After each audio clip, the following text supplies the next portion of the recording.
কোনো মুসলিম পুরুষ কোনো হিন্দু নারীকে বিয়ে করতে পারবে না, দেশের আইনেও তার সমর্থন করে না, এমন রায় দিয়েছেন হাইকোর্টের ৩ বিচারপতির একটি বিশেষ বেঞ্চ।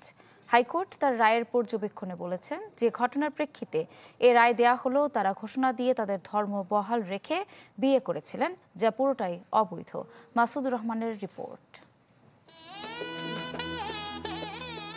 প্রত্যেক ধর্মেই বিয়ের নিজস্ব ধর্মীয় রীতি রয়েছে।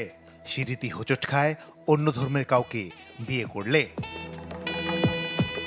স্পেশাল ম্যারেজ অ্যাক্ট 1872 অনুযায়ী হিন্দু, বৌদ্ধ, খ্রিস্টানরা চাইলে অন্য ধর্মের কাউকে বিয়ে করতে পারবেন, তবে এই আইন মুসলিমদের জন্য প্রযোজ্য নয়।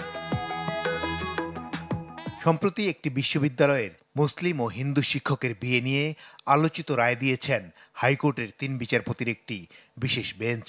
আদালত বলেন, যে প্রক্রিয়ায় তারা বিয়ে করেছিলেন তা বৈধ নয়।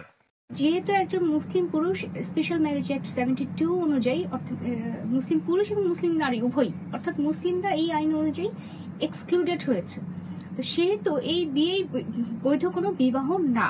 তো হাইকোর্টের যে মতামত দেন যে যেহেতু এই বিয়েটা আসলে বৈধ কোনো বিয়ে না, তাই এই বিয়ের যে ডিভোর্সের ডিক্রিটা সেটাকে বাতিল করা হয়।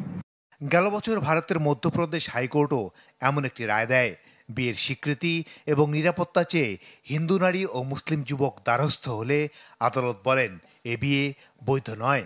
বিয়ের মাধ্যমে ধর্ম পরিবর্তন না করে যে সংসার জীবনে তারা অভ্যস্ত হতে যাচ্ছেন বা সংসার জীবন গঠন করতে চাচ্ছেন, সেখানে এই যে বিষয়টি থাকলো, ধর্ম পরিবর্তন না করার যে বিষয়টি থাকলো, এর যে প্রভাব, এটি তাদের মনস্তত্ত্বকে যদি আবার এর বিচ্ছেদের দিকে প্রবাহিত করে, তাহলে এই সম্পর্কে যাওয়ার চেয়ে না যাওয়াটাই ভালো।